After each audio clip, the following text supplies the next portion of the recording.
And our chief foreign affairs correspondent, Martha Raddatz, is joining us from Washington. Martha, a lot of questions. Why is a small group of troops like that down in a valley where they can be shot down upon?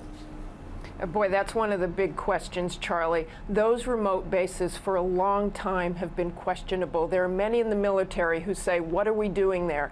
And a lot of soldiers feel very, very vulnerable there. They're down in a valley. They don't have a lot of choices on where they would put those bases. I think you'll see a lot of those bases closing down. It's one of the things General Stanley McChrystal wants to do. He wants to move the troops into bigger population areas where they can do more good. Well, and this remote outpost was about to be abandoned as well, with those troops moving to more populated areas. But are we now in the business of simply protecting the cities and large populations? I think that's what you'll see, and whether there's a troop increase or not, they still won't have enough troops to go into those remote areas and do any good.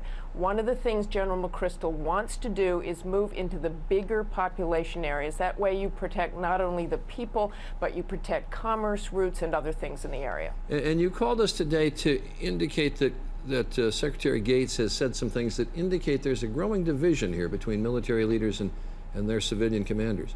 Well, I think that's what Secretary Gates doesn't want to see. He doesn't want this fight to be in public about whether there are more troops or not. What Secretary Gates said today is, in this process of deliberation, it is imperative that all of us taking part in these deliberations, civilians and military alike, provide our best advice to the President candidly but privately.